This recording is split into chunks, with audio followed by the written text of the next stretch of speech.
Gunmen suspected to be bandits have attacked the Plateau State University in the Bokos areas of the state. The gunmen injured a female student in the attack. Confirming the incident, the university's spokesperson, John Agim, said the institution's security operatives repelled the gunmen on the campus. Agim disclosed that the gunmen invaded the Plateau female hostel between Tuesday night and Wednesday morning, noting that there was no abduction. According to him, the assailants attacked the institution to kidnap students but were repelled by the local security operatives in the university. The public Police Relations Officer Alfred Alubo, while confirming the incident, said the Plateau State Police Command has visited the scene of the attack and had placed its men on security alert to stop further attacks while urging the public to remain calm. In all news, the All Progressive Congress, which won the most number of seats in both chambers of the National Assembly after recent elections, has reportedly made a choice of who would be Senate President and Deputy as well. A Speaker and Deputy Speaker of the House of Representatives. Through the pronouncement of the party's leadership and key functionaries, it also appears that the party is consciously trying to give consensus and inclusivity their pride of place in the allotments of key positions in both the National Assembly and the Executive. Dominic Alancha is a public affairs analyst, and he joins us now to discuss APC zoning, consensus and inclusivity in power sharing. Many thanks for joining us, Dominic. It's good to have you with us now. Is the concept of zoning the way to go for the APC in power sharing suggestions at the 10th Assembly? What are the merits and demerits, you think? Well, I think if we should look at the merit of the zoning in terms of, what each region should get. Number one, it should be the commitment and the voting pattern that took place in those various regions. But you see, with what has been done in the party has done, there was clearly no consideration whatsoever that determines the zoning. They just went ahead on their own and then announced a zoning formula that does not even reflect the zone, but individuals from the zone. And that is not zoning. Neither is it consensus. Consensus is when people come on the table, there is wide consultation, and then you agree that Mr. A should take this, Mr. B should go with this, Mr. C or D should go with this, and they all agreed, factor their interests, agree, together. That is when you can say that there was a consensus. But in this case, members, senators, were not consulted in this. You can see in the Southeast that senators met the other day. There is no one senator that was, contesting for this thing, whether Osita Izunaso or Ojius or Kalu. These are the two major people that are from the Southeast that are contesting this thing, that were consulted on this thing. There was no consultation. The same thing goes to the House of Reps. Jaji was not consulted. Betara was not consulted. Ahmed Idris was the current deputy speaker. The most highest ranking officer in the House was not consulted.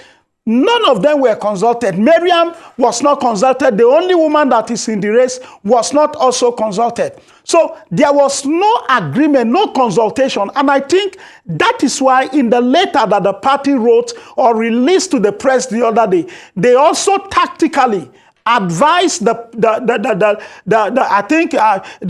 leadership, and the stakeholders within the party to, engage in further and better consultation. That tells you also that the party was not properly carried along. They are aware that there were no consultation, and believe me, that has put the party in a very bad state, in a very bad position, and people are pointing accusing finger to Asiwaju Bola Ahmed Tinubu for endorsing this kind of thing. And I think he should stay away from that. Recall that about a year ago, when the NWC came out and announced Lawal as a consensus candidate, as a Democrat, he says going into the election, he went against the decision of the party. Delegates supported him because he canvassed for their vote. He was elected, nominated by the party, by delegate as the flag bearer of our party, and eventually today is the president-elect. We mobilized for him, we worked for him. So as a Democrat, as a true Democrat, that is coming to give Nigerians hope, I think he should stay away and allow the members elect, the senators elect, to elect somebody, that they feel can lead the 10th Assembly. And then members are conscious of zoning also, because the country today as it is, we must factor zoning into this whole arrangement. One zone cannot get two principal officers of the National Assembly. Take, for example, the Northwest is taking the Speaker, is taking the Deputy Senate President. It's unacceptable. Even certain regions from their own permutations that contributed less in terms of the voting strength, their vote to the APC got something. Not to talk of a region that even gave their all to the party. So I think there was nothing as in merits that was considered in this zoning, and we are calling on the leadership of the party to reverse this decision. It's reversible. The way things is going in the National Assembly now, they have ignited, I don't know how to put it, but they have ignited a situation where there will be rebellion. The same 2015, arrangement is coming back to the table. So I think the party should do further consultation. Call all the senators from the Southeast that are contesting. Call all the House of Reps members, from all the regions that are contesting. And let's agree so that we don't go into this election as a divided house. Because I can tell you, and the Southeast senators should also learn from what the members in the House are doing. They are coming together. They are forging alliance in order to, ensure that they come out with a consensus candidate. That is still how to go about having a consensus candidate. Yes, Mr. Dominic, you've spoken about, further confirmation. So I want to ask what measures can be taken to ensure that the APC's power sharing arrangement actually promotes accountability, transparency, and good governance in a way that this zoning proposal does not become a tool for rewarding political allies or, in other cases, blocking the aspirations of qualified candidates from underrepresented regions.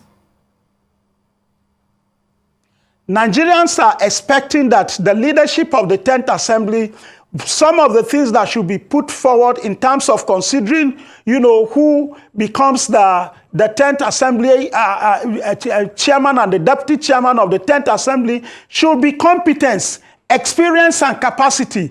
Now, you cannot be able to, factor some of these things. You can't bring them to the table if you don't engage them. What we are saying is that there was no any sort of engagement at all with these members. They just went ahead, sat down on their own, draw up the list because, I don't know, some of this, some of the persons that are behind this thing are doing it not because they have the interests of Nigeria at heart. They're only doing it because of their own personal interest. So what we are saying is that, like the party rightly advised in their letter, if you have their letter, you can go through it. They agreed that there was not much consultation, and they are advising that there should be better and further and better consultation so that there won't be division in the House. So we are calling on them to do more consultation. And look, the issue of a zone being excluded, it will be an injustice that will haunt the party to 2027. That cannot be accepted by North Central. And we are calling on all our leaders. Thankfully, about 18 senators, 19 senators from the North Central have written to the national chairman to say that they reject the proposed zoning or consensus arrangement of the party. The same thing the House of Reps from our zone should do. And we have the support of other regions that agree with us that no, they cannot exclude us from the arrangement in the House. It's not about reward, but then reward is something that counts in politics. Even in your organization here, if your staffs do well, if your staffs are committed, you reward them. You reward them. We have, at the North Central level, we have been very committed to the APC. Since 2015, we have been flipping APC. This election, we even gave more votes than all we came third. And if you look at it in percentage rating, we gave 41%, you know, to Asiwaju Bola Ahmed Tinubu. It is the North Central zone that gave the victory vote to Asiwaju Bola Ahmed Tinubu. We won Benue, we won Ekwara, we won Kogi, we won Niger. But we lost Kaduna, where they are, even the Tajuddin Abbas that they are anointing as the consensus candidate, the purported or so-called consensus candidate, lost in his constituency, I mean, in his ward. He lost. All right, that tells you that he's not a candidate that the people want. Members do not want. Most members do not even know him. He's not a popular candidate. Indeed, Dominic, since there's lack of engagement, as you've already described, and on the long term, how will this affect independence of the legislature if the current arrangement is allowed to stand? Well, if the current arrangement is allowed to stand, I am telling you, it will mark the independence of the legislature. The institution of the National Assembly will no longer be independent. I'm telling you. So that is why members must rise. If members believe in the independence of the, of the institution of National Assembly or the legislature, they should rise and stand against this thing and bring out somebody that can, that can be generally accepted by the members. If this thing is allowed to stand, it will mark the end of the independence of the institution of National Assembly. Forget independence. It won't work in this assembly, in the 10th assembly, if this decision is allowed to stand. But I can assure you that it will not stand. Okay, so let's talk about, how it's, the APC's need for, of course, party unity and, of course, the need to respect the diversity of opinion. I mean, you have raised a lot of important, questions regarding how this zone should be. But in taking into cognizance how the APC needs to balance the party with the need of diversity and opinion of interest within the party, so that it doesn't become something where we're seeing a division even before the 10th National Assembly can kick off. How do they balance that? Well, the only way to balance it is to engage members and consider all these zones. We have 6 geopolitical zones in this country. The Northwest, the Southwest has the president already. The Northeast have the president already. The remaining 4 positions in the House of Reps, should be spread to the other zones.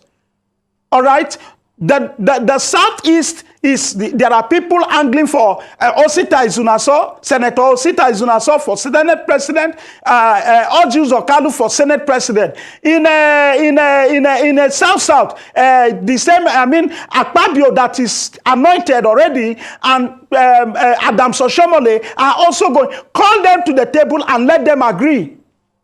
Let them agree. But most importantly, all the regions should have a sense of belonging. They should be carried along in this arrangement. If they are not carried along, for us, for example, in the North Central, it will be an injustice to us, and this injustice will haunt the party in 2027. It's not a threat, but I'm only telling them that, look, the people are not happy. Already, we are the ones that prosecute the electioneering campaign of Asiwaju Bola Ahmed Tinubu. Now they are even telling us that, okay, look at your commitment to the party. What are you guys rewarded with? Nothing. They said that Asiwaju is not a Democrat. We said he's a Democrat. What is happening? Is it democratic? And definitely it's undemocratic. You cannot come and impose an individual on people and insist that that thing must stand. That is not democracy. If it were democratic, he wouldn't have flied the flag of our party, and today is elected.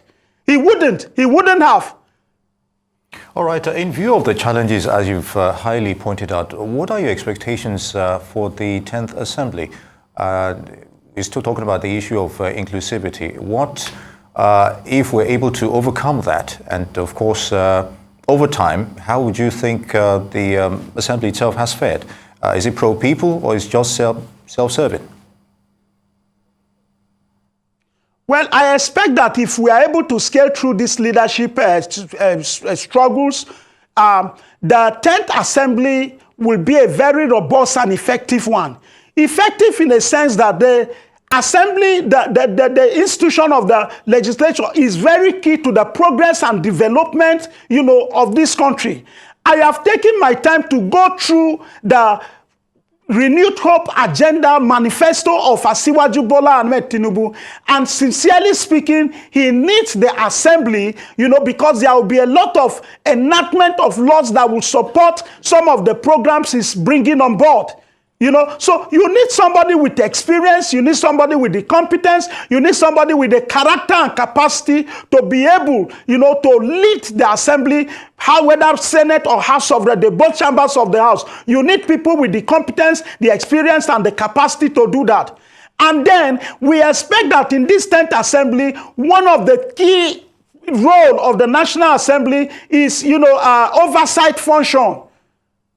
If with proper oversight function, we believe that the Assembly will be pro-people, because their role is when they pass the appropriation bill into a law, all right, they need to go on oversight to ensure that what they pass is being utilized judiciously. Where there is supposed to be hospital, there is hospital for the people. Where there is supposed to be infrastructure, they provide infrastructure for the people. So we need a leader, a speaker or Senate president that will ensure that the National Assembly perform its role, judiciously, perform its role effectively, and it's a robust one that will be able, the other day we've said that we need somebody with even institutional memory. As I speak with you today, the old member in House of Reps are about 62 members, only 62. While new member are about 258 members. New members, neophyte, that knows nothing about legislation, they are coming to begin to learn the trade from beginning. So if you don't have somebody with institutional memory, we will run into crisis. The same thing with the Senate. So the party should be very careful, and members should wake up and do the needful. I believe that it is the responsibility of members to elect a leader for themselves, one among themselves as the speaker, and they will do the needful to elect somebody that will, stand with the people, will be pro-people, and then will lead the Assembly in a way and manner that we will see effectiveness in their, in performing their duties. All right, Dominic, Alancha, public affairs analyst, would like to thank you for your perspective on those issues. Good to have you with us.